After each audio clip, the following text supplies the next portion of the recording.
할렐루야, 할렐루야. 예배자로 오신 여러분, 주님의 이름으로 환영하고 축복합니다. 함께 예배한 우리 모든 심령 가운데 참 좋으신 주님의 크고 놀라우신 은혜와 평강이 가득 흘러넘치기를 주님의 이름으로 간절히 소망합니다. 지난주에 우리 윤민이가 미국에 갔어요. 월요일 밤에 갔고, 그리고 윤민이 누나가 있는데 윤진이가 미국에서 와서 한 2, 3주 정도 머무르다가 다시 또 돌아갈 예정인데, 저기 뒤에 혜윤자매 옆에 앉아 있거든요. 만나시면 반갑게 인사해 주시고, 때리지는 마시고, 현진 형제만 많이 때려주세요.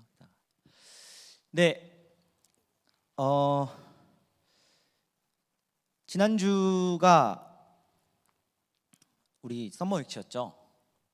지난주라고 하니까 되게 멀게 느껴질 정도로 시간이 후다닥 지나가고, 또 여러분들 바쁜 삶의 현실 가운데서 또 살아내시느라 또 고생 많으실 텐데, 하나님 나라를 여러분 잘 살아내고 계신가요?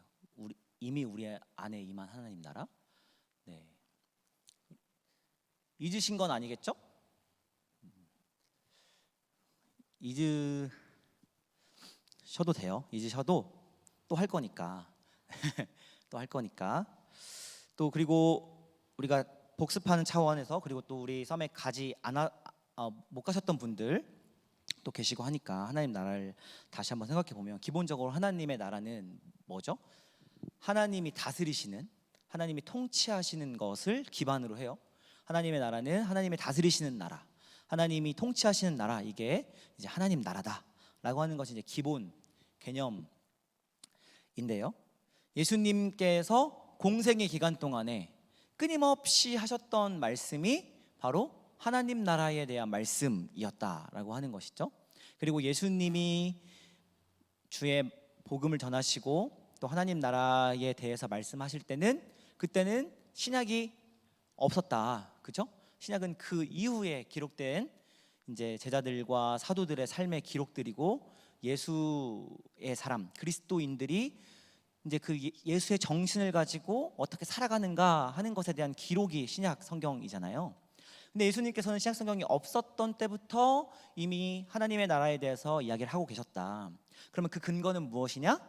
구약 성경이다, 그렇죠?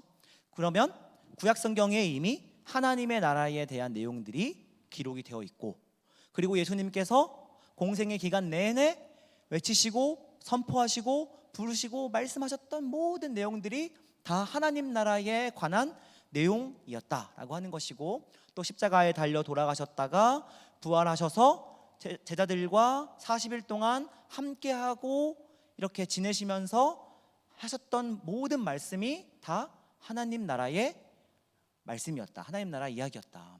그리고 그 말씀을 이제 그 전에는 이제 예수님 이전에도 말라기부터 예수님의 탄생까지 400년 동안이라는 시간 동안 하나님께서 어떤 선지자를 통해서도 하나님의 말씀을 나타내 보이시지 않으셨죠. 그래서 그 시간을 우리는 중간기라고 하고 또 침묵기라고 그렇게 이야기를 하는데, 그 400년 동안 하나님께서 누구를 통해서도 하나님의 말씀을 내비치시지 않으니 누가 많이 생겼다고요? 자칭 메시아, 내가 그리스도다, 내가 이스라엘과 이 나라와 이 백성을 로마의 압제, 페르시아의 압제, 또 힘들고 어려운 상황 가운데서 구원해낼 메시아가 바로 나다라고 하는 사람들이 우후죽순으로 많이들 생겨났다. 근데 그 사람들이 결과는 어땠다? 메시아가 아니었다. 그래서 사람들이 메시아인 것처럼 어떤 사람이 생겨나면 우르르르 달려가가지고 오, 메시아인가 이렇게 쳐다보다가 그 사람이 아무것도 안 하고 그냥 죽게 되고, 이렇게 되면 또 헛방이네 하고 또 흩어지고, 또 어디선가 메시아가 나타났다 그러면 또 거기 우르르 달려갔다가 또 여긴가 따라다니다가 또 아니면 헛방이 하고 또 다 흩어지고, 이런 것들이 계속 반복이 되었다라고 하는 거예요. 그 부분에 있어서 예수님도 처음에 이제 하나님 나라를 선포하시면서 공생의 사역을 시작하였을 때 많은 무리들이 예수님을 따랐죠. 그가 메시아라고 생각해서, 그렇죠? 그래서 많이 막 따라다녔어요. 하나님 나라를 선포하셨죠. 그런데 예수님도 이 이스라엘 백성들이 원했던 이 로마의 압제로부터 구원하고 자유와 해방을 주고 우리에게 참된 구원, 우리 삶 속에서의 이 억눌려 있는 그런 모든 부분들로부터 자유와 해방, 그래서 그것이 구원, 이것이 이제 이스라엘 백성들이 생각하고 있었던 구원의 개념이었는데, 예수님께서 어떻게 하셨어요? 어떠한 저항도 없이 그냥 너무나 무기력하게 십자가에 달려 돌아가시는 것을 보고 많은 사람들이 어떻게 생각했어요? 아, 이분도 헛방이구나 이러면서 또 다 흩어졌단 말이에요. 그런데 예수님께서 십자가에 달려 돌아가신 지 3일 만에 부활하셔서 제자들에게 다시 나타나셔서 계속해서 하나님 나라의 이야기를, 하나님 나라의 복음을, 하나님 나라의 비밀을 계속 말씀을 해주셨다. 40일 동안. 그러니까 이제 제자들이 어떻게 했어요? 아, 죽었다가 다시 살아나신 이분, 죽기 전에도 동일한 하나님 나라에 대한 이야기, 그리고 다시 부활하셔서도 하나님 나라에 대한 이야기. 다시 시작되나? 이분이 맞나? 이런 생각들을 하게 되면서 그분을 정말로 그리스도라 다시 인정하게 되고, 그분의 삶을 내 삶의 방식으로, 내 삶의 모습으로 받아들이게 되고, 그런 예수의 삶을 살아가기 시작했던 거죠. 그 이야기가 신약의 이야기. 그렇죠? 그러면 구약부터 시작해가지고 예수의 시대를 지나고 신약에 이르기까지 무엇으로 성경은 가득 차 있다는 거예요? 무엇으로 가득 차 있다? 자면 안 돼요? 지금 하나님 나라로 성경은 가득 차 있다. 네. 썸머엑스 다녀오신 분들은 그래서 정신 차리고 다시 대답하셔야 돼요. 복습.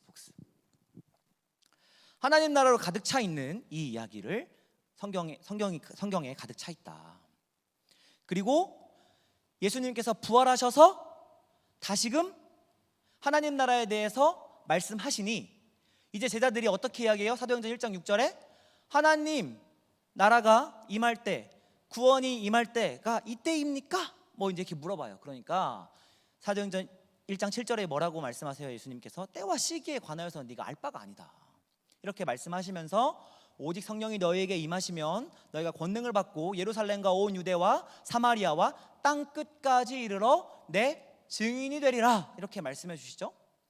하나님 나라의 확장성에 대해서 말씀해 주시고, 하나님의 나라는 그저 여기에만 머무르는 것이 아니라 넘어서는 거라는 거예요. 우리가 생각했던 그 지경을, 우리가 생각했던 그 한계를, 우리가 세워놓았던 그 말뚝을 넘어서는 것, 그것이 하나님 나라다라고 하는 것을 예수님께서 승천하시기 전에 다시 한번 말씀해 주시는 거죠. 기본적으로 하나님의 나라는 그러니까 하나님의 다스리심과 통치하심, 하나님이 일하시는 현장인데, 그것은 우리의 한계를, 우리가 생각하는 우리의 지평을 늘 언제나 항상 넘어선다 라고 하는 것이죠. 자, 여기에서부터 우리가 오늘의 말씀을 시작해 볼 필요가 있습니다. 오늘 말씀을 한번 띄워주시면 우리 다시 한번 읽어보겠습니다. 마태복음 12장 28절의 말씀 한번 띄워주시겠습니까? 시작. 그러나 내가 하나님의 성령을 힘입어 귀신을 쫓아내는 것이면 하나님의 나라가 이미 너희에게 임하였느니라. 아멘. 자, 여러분 보세요. 하나님의 성령을 힘입었다. 그렇죠? 여러분, 성령을 내가 받고 싶다고 해서 막 마음대로 받아지던가요? 아니면 성령을 내가 내 마음대로 원하는 내가 막 성령의 능력을 내가 한번 막 보이고 싶어. 내가 성령께서 일하심과 뭐 역사하심을 지금 막 나타내고 싶어. 이렇게 한다고 해서 성령님이 그렇게 일을 하시던가요? 그리고 또 하나 생각해 볼까요? 귀신을 쫓아냈다 그랬어요. 말씀 가운데. 여러분, 막 귀신을 쫓아내고 무엇인가 기이한 현상들을 나타내고 기적을 베풀고 하는 것이, 여러분, 내가 하고 싶을 때, 내가 원할 때, 내 뜻과 내 방법과 내가 어떤 정해놓은 타임라인에 의해서 그런 부분들이 다 이루어지는 것일까요? 아니죠. 무슨 말을 여러분들께 드리는 거냐면, 여러분, 성령을 힘입었다, 귀신을 쫓아냈다 라고 하는 것이 어떤 측면에서 이걸 기적이라고 이야기할 수 있지만, 내가 컨트롤할 수 없는 외부의 영역이라는 거예요. 나를 넘어서는 부분에서의 역사하심이라고 하는 것이죠. 다시 말해서 하나님의 나라는 언제나 나를 넘어서는 것이다. 성령을 힘입어 귀신을 쫓아내면 하나님의 나라가 이미 너희에게 임하였다. 이미 여기에 임하였다 그랬잖아요. 근데 하나님의 나라가 임하는 게 내가 어떻게 해서 임하는 게 아니라는 거예요. 내 영역을 넘어서서 내가 할 수 있는 범주를 넘어서서 그 외부의 영역에서 그 컨트롤할 수 없는 영역에서의 일하심과 역사하심으로 하나님의 나라가 여기에 임하였다. 오늘 본문이 말씀하고 있는 것이 바로 이 말씀이라는 것이죠. 여러분, 그러니까 하나님의 나라를 이야기하면서 그 하나님의 나라가 나에게 국한되어 있다면, 그 하나님의 나라가 내 범주 안에서만 일하는 하나님의 나라로 내가 생각하고 있다면, 엄연하게 이야기하면 그건 하나님 나라가 아닙니다. 하나님의 나라는 언제나 항상 나를 넘어서게 되어 있습니다. 하나님의 나라는 언제나 나를 넘어섭니다. 그게 하나님 나라의 특징입니다. 여러분, 그러면 우리가 청년의 때에 하나님 나라를 온전히 누리기 위해서 넘어야 하는 것들이 무엇일까라고 하는 것들에 대해서 한번 고민해 보게 되었어요. 여러분, 청년의 시기에, 청년의 때를 지나면서 청년의 때에 창조주 하나님을 기억하라 이렇게 말씀하셨는데, 우리가 하나님을 기억하고 하나님, 우리 안에 임한 하나님 나라를 살아내면서, 그러나 이미 나를 넘어서는 그 하나님의 나라를 내가 잘 살아내고 누리고 우리 삶의 자리 곳곳마다 하나님의 나라를 세워나가게 하기 위해서 우리가 좀 넘어서야 하는 부분들이 있지 않을까라는 부분들에 대해서 한두 가지 같이 한번 여러분과 나눠보고자 합니다. 첫 번째로는 돈이에요. 돈.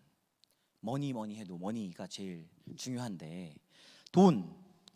우리가 살아가는 자본주의 사회에서 이 돈을 빼놓고 살 수 없죠. 그죠? 돈이 없으면 아무것도 할 수 없는 세상이에요. 하다못해 100원이라도 있어야 슈퍼에서 뭐라도 살 수 있습니다. 100원이라도 줘야 200원짜리를 외상할 수 있어요. 그죠? 그 정도로 우리는 지금 자본주의 사회에서 살아가고 있습니다.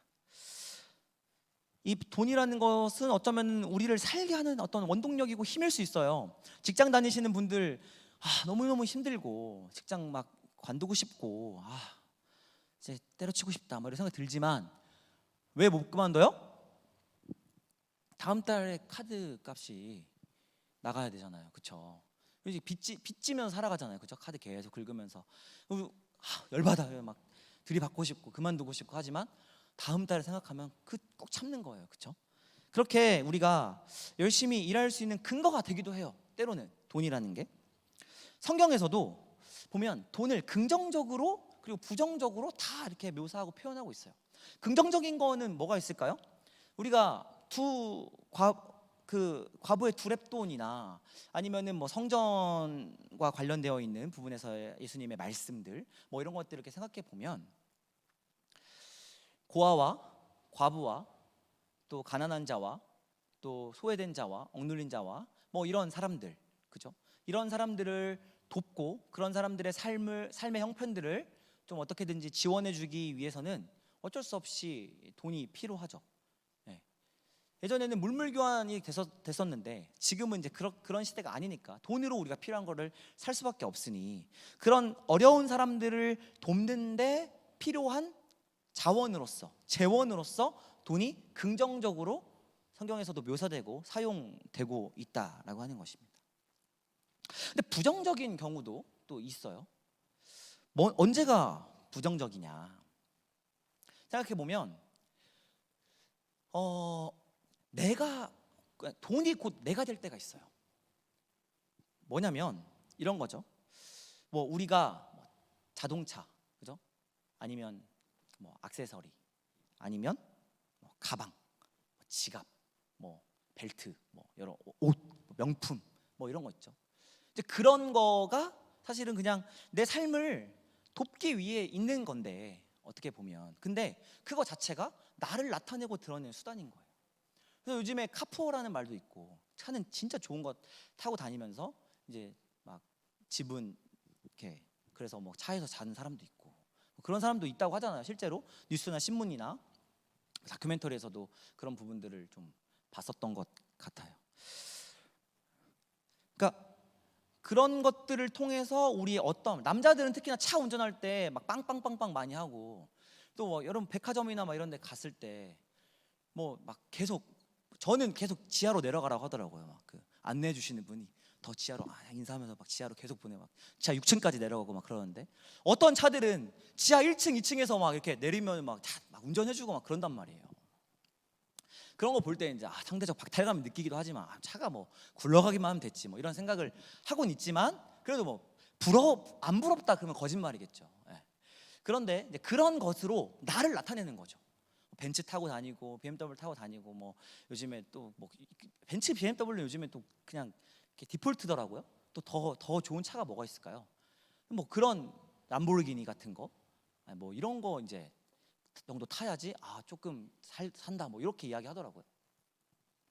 그런 식으로 나를 나타내고 드러내는 수단으로서 돈이 사용될 때, 돈 자체가 내가 될 때, 돈은 부정적으로 사용되는 의미일 수 있다라고 하는 것이죠. 여러분 그래서 성경은 분명하게 이야기하고 있습니다. 디모데전서 6장 10절 말씀 한번 띄워주시겠습니까? 디모데전서 6장 10절 말씀에 보면 우리 노란색 글씨만 같이 한번 읽어보겠습니다. 시작. 돈을 사랑함이 일만악의 뿌리가 되나니. 돈을 사랑하는 것이 모든 악의, 일만 악이라고 해서 그 1만 가지 악만 나타내는 것일까요? 뭐 그러면 1만 1가지 악은 아닐까요? 아니죠. 모든 악의 근원이 돈에서부터 시작된다. 돈을 사랑하는 것으로부터 시작된다. 이렇게 이야기하고 있어요. 골로새서 3장 5절 말씀 한번 띄워주시겠습니까?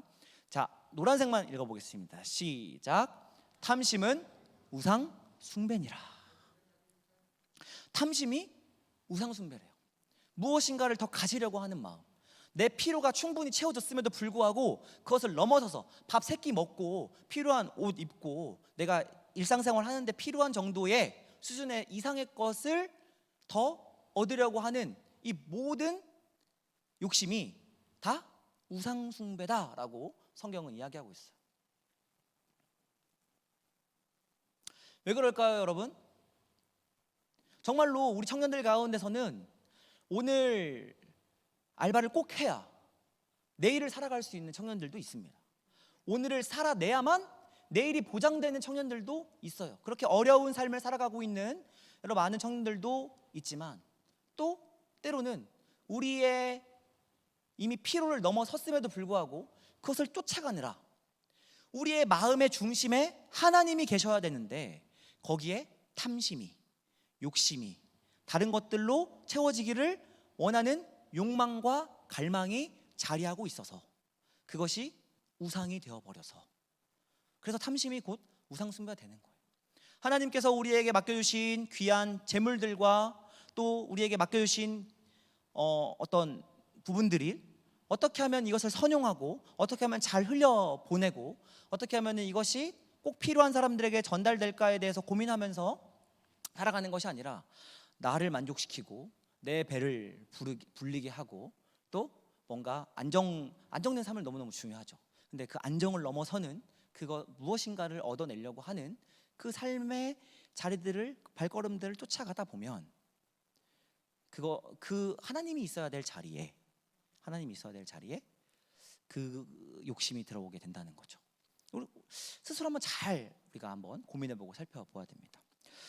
그럼 어떤 할아버지가 집 앞에 마당에서 아이들이 너무 막 이제 노는데 시끄럽게 떠들고 노는 거예요.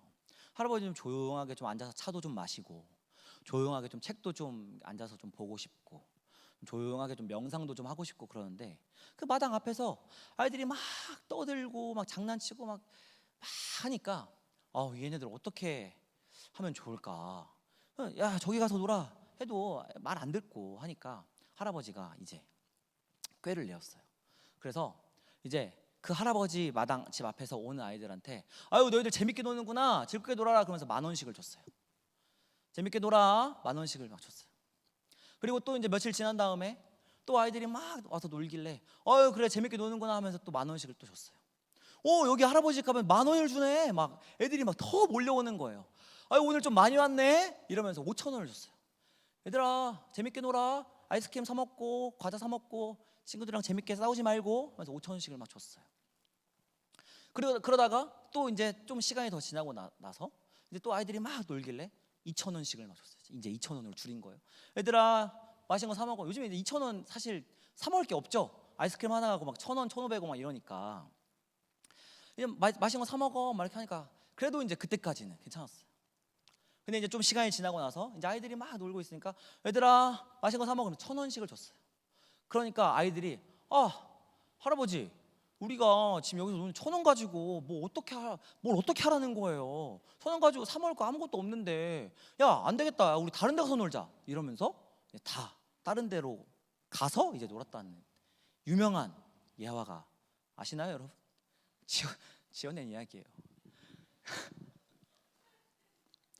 여러분 놀이 자체를 봤을 때는 너무너무 재밌고 즐거웠어요. 근데 그 앞에 돈이 들어가니까 그 앞에 돈이 서게 되니까 놀이가 안 보이는 거예요.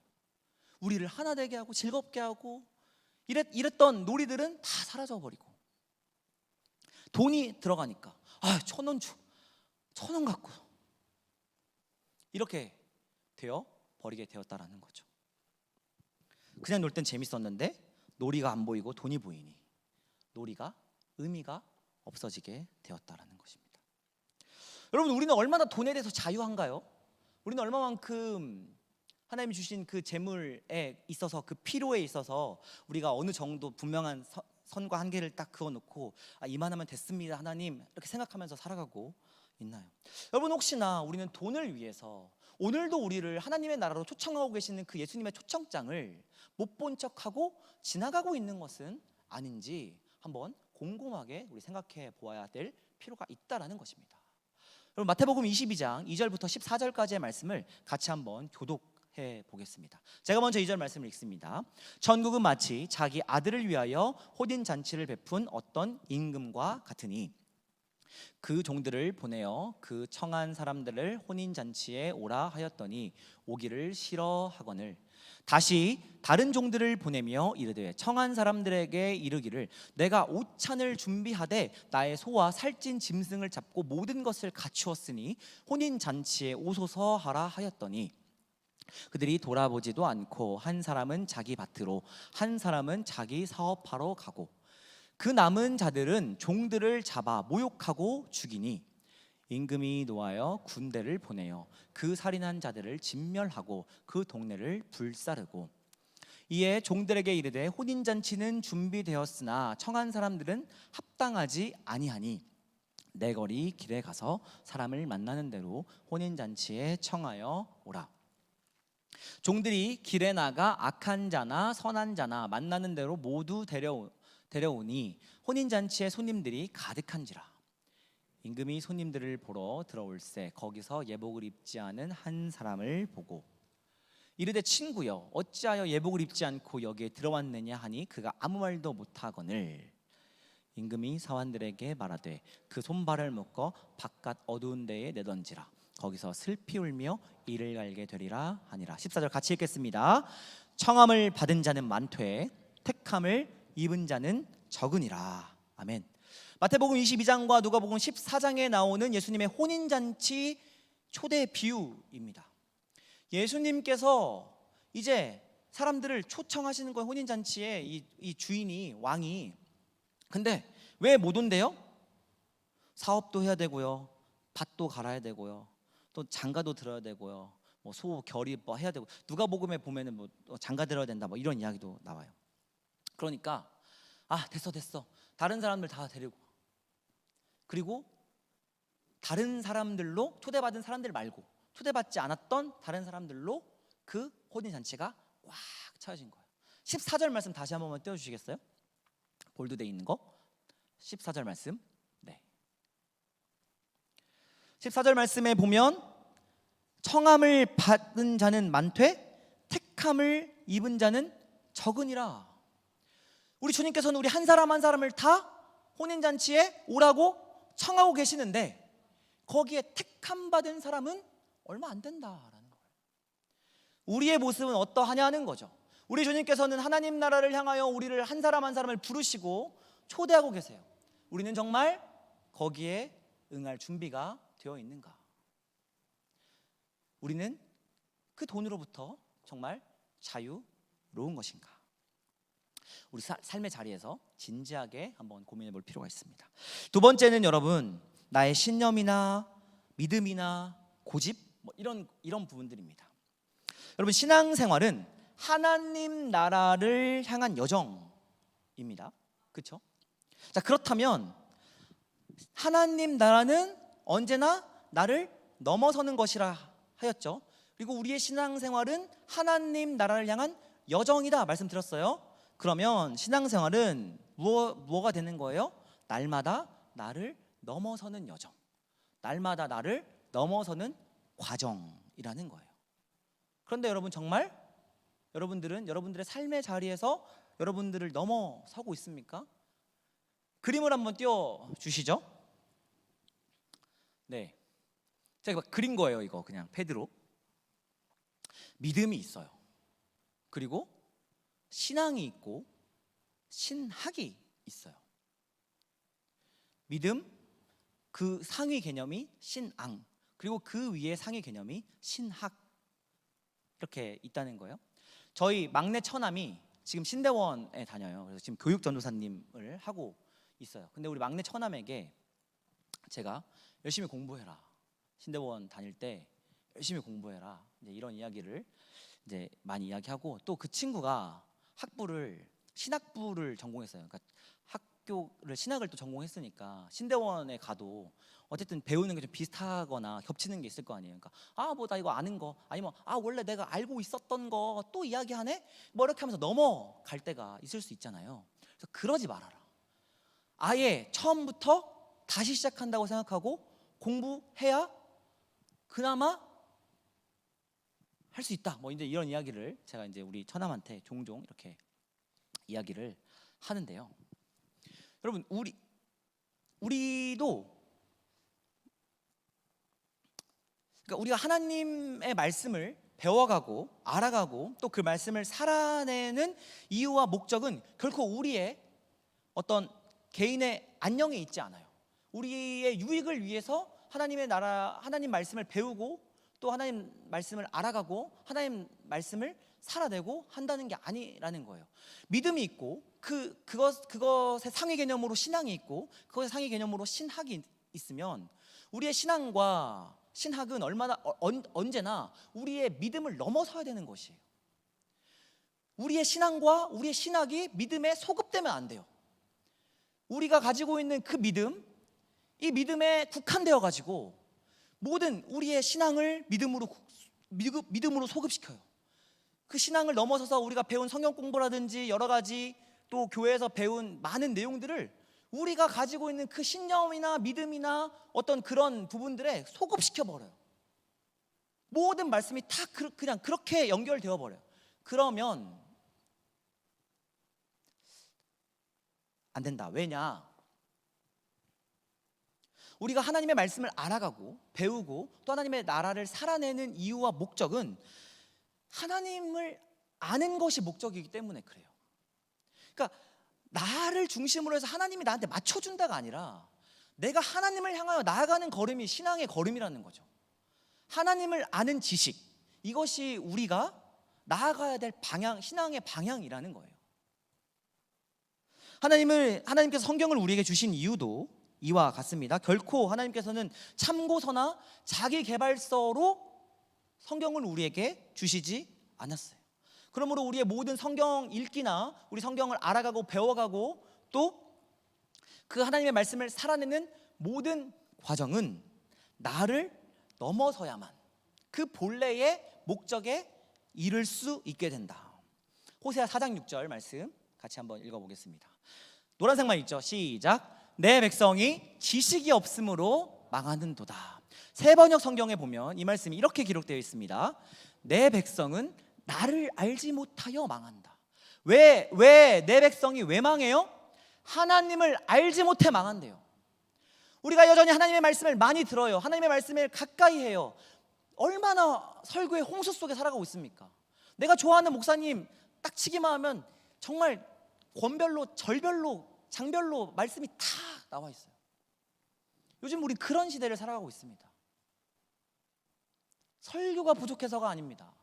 하나님을 아는 지식이 부족해서 모든 것들을 다 나에게 소급시키는 거예요.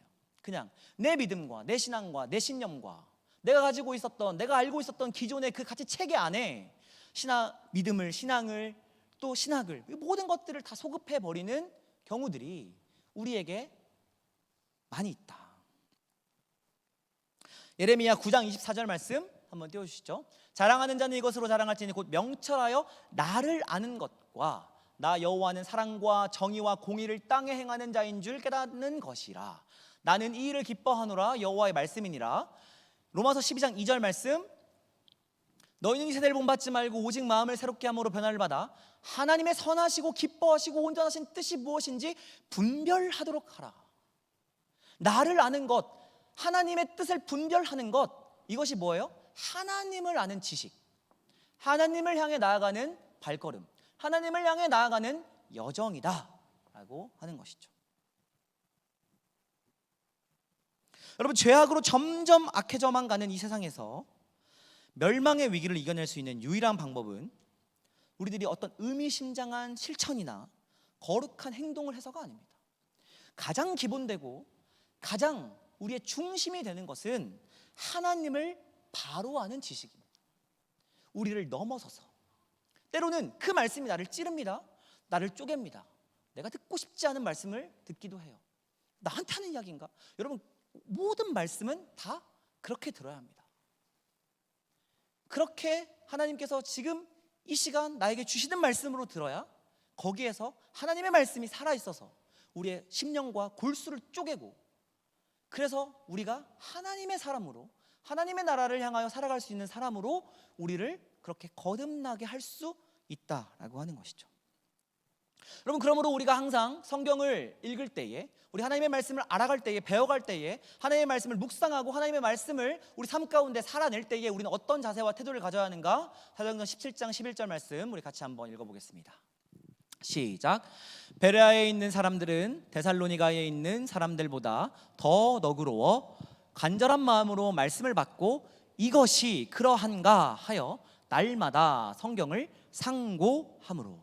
여러분, 우리는 말씀을 접할 때, 받을 때, 알아갈 때, 배워갈 때, 적용할 때, 살아낼 때 베레아 사람들과 같이 날마다 성경을 상고하며 이것이 그러한가 하나님 앞에 질문하고 물어야 합니다. 고민해야 합니다. 그렇게 질문하고 고민하는 신앙 속에서 하나님 나라를 향한 여정이 시작되고, 그 과정이 있어야 우리가 언제나 나를 넘어설 수 있게 된다. 오늘도 그냥 하나님이 내 여건과 상황과 형편 아시고 거기에 맞춰서 맞춤형으로 이렇게 주시는구나. 때로는 그럴 수 있습니다. 그 틀렸다는 것이 아니고 늘 하나님께서 그렇게 일하시지 않는다는 게 아니지만, 우리가 늘 모든 말씀이 그렇게만 해석되고 그렇게만 적용되고 그렇게만 살아내는 하나의 도구로 전락돼 버리게 된다면, 그것은 그냥 우리가 가지고 있는 어떤 신념을 더 견고하게 하는 어떤 하나의 수단으로서 말씀이 작용하는 것밖에 안 되는 거죠. 거기에는 여전히 나에게만 국한된 하나님 나라가 있을 뿐입니다. 하나님의 나라는 언제나 나를 넘어서게 돼 있다. 그러면 여러분, 한번 여러분의 삶의 자리에서 깊이 한번 고민해 보십시오. 두 가지만 하고 마칠게요. 또 길면 안 되니까. 또 몇 개 있는데 여러분 다 생각해 보세요. 여러분의 삶의 자리에서 생각해 보세요. 디테일하게 생각해 보세요. 왜요? 언제나 항상 악마는 디테일에 있어요. 악마는 항상 디테일을 가지고 장난칩니다. 여러분들 삶의 자리에서 진지하게 이 두 가지 부분에 있어서만이라도, 아니면 이걸 넘어서는 여러분들의 그런 고민들, 또 여러분들 셀 모임에서 또 그 오늘 주보에 나와 있는 질문이 그거죠. 하나님 나라를 살아내기 위해 내가 넘어서야 할 부분이 있다면 무엇인지 함께 나눠봅시다. 뭐 이런 건데요. 여러분들 삶의 자리를 한번 진지하게 디테일하게 고민해 보면서 여러분 한번 생각해 보십시오. 나를 넘어서는 하나님의 나라, 나를 넘어서게 하는 그 하나님의 나라를 살아내기 위해서 내가 넘어서야 될 것은 무엇인가? 여러분 기억하십시오. 악마는 디테일에 있습니다. 사단은 그 디테일을 가지고 장난칩니다. 그래서 우리가 깊이 있게 고민해야 됩니다. 그냥 단지 넘어서면 안 된다. 하나님의 나라를 우리 이 고민 가운데 함께 같이 걸어 나가면 참 좋겠다 싶습니다. 그럼 어젯밤에 제가 예림이를 재우면서 이제 책을 읽어주는데 예림이가 꼭 3권 정도씩을 가져와요, 책을. 근데 이제 3권을 읽어주고 마지막 책이 오즈의 마법사였어요. 오즈의 마법사. 오즈의 마법사 책을 이제 읽어주는데, 오즈의 마법사 여러분 이야기 잘 아시죠? 그 캔자스의 시골 마을에 사는 그 소녀가 그 이름이 뭐죠? 도로시인가요? 도로시가 숙모랑 숙부랑 같이 이렇게 살아가는데 갑자기 막 토네이도 회오리 바람이 막 불어가지고 이렇게 떨어져요, 그쵸? 오즈인가요? 거기가? 그래가지고 이제 마법의 대륙 오즈에 떨어져서 집으로 돌아가기 위해서 어떤 모험을 펼치는 이야기잖아요. 그러면서 거기서 이제 누굴 만나죠? 뭐 허수아비를 만나요. 양철 나무꾼을 만나요. 그리고 또 사자를 만나요. 허수아비는 뭘 원해요? 뇌를 갖고 싶다. 지혜가 있었으면 좋겠다. 뭐 이렇게 이야기해요. 양철 나무꾼은 뭐가 있었으면 좋겠다? 따뜻한 마음이 있었으면 좋겠다. 사자는 뭐가 있었으면 좋겠다? 용기가 있었으면 좋겠다. 그래서 같이 요 4명이 이 집단이 개체들이 함께 모여가지고 이제 오즈의 마법사를 찾아 나서는 그 여정을 이렇게 향해 나갑니다. 근데 거기에서 여행길 가운데 허수아비의 뇌가 없는데 허수아비의 지혜로, 그리고 양철 나무꾼 양철 나무꾼의 따뜻한 마음으로, 그리고 사자의 용기로 강을 건너고 어려운 위험들을 막 헤쳐나가요. 그래서 오즈의 마법사를 만나고 또 뭐 서쪽 마을 마녀를 물리치고 뭐 다시 이제 빨간 구두 탁탁 쳐가지고 뭐 캔자스 다시 돌아가고 뭐 이제 요게 이제 마을 그 이야기의 끝이잖아요. 근데 여러분, 제가 거기서 느꼈던 게 뭐냐면, 처음에는 뇌가 있었으면 좋겠어, 지혜가 있었으면 좋겠어, 따뜻한 심장이 있었으면 좋겠어, 따뜻한 마음이 있었으면 좋겠어, 용기가 있었으면 좋겠어. 근데 아직 오즈가 안 줬거든요. 근데 이미 걸어가는 그 과정과 여정에서 그 지혜로, 그 따뜻함으로, 그 용기로 우리 앞에 펼쳐져 있는 많은 문제들을 다 해결해 버리더라. 하나님은 우리가 부족함이 있다 하더라도 그 하나님을 향한, 하나님 나라를 향한 그 마음 안에서, 그 걸음 안에서 우리를 온전하게 하시는구나. 그 걸음 안에서 우리에게 이미 하나님 나라를 경험하게 해 주시는구나 라고 하는 것을 다시 한번 생각해 보게 되었어요. 여정 가운데 함께 하시는 하나님이시구나. 사랑하는 여러분, 우리의 여정 가운데 나를 넘어서고 우리를 넘어서고, 우리가 한 공동체지만 때로는 우리 공동체를 넘어서서 그런 여정 가운데 하나님께서는 우리에게 하나님 나라를 밝히 보여주신다 라고 하는 사실을 여러분 기억하면서 여러분들의 삶의 자리에서 나를 넘어서는 하나님 나라를 향한 그 걸음들에서, 그 디테일에서 내가 어떻게 살아낼 수 있을 것인지, 내가 어떻게 넘어설 수 있을 것인지 고민해보고, 또 그 고민 안에서 여러분들 한 주를 또 살아내는 귀하고 복된 저와 여러분 될 수 있기를 주님의 이름으로 간절히 소망합니다. 함께 우리 찬양하고 기도의 자리로 나아가겠습니다.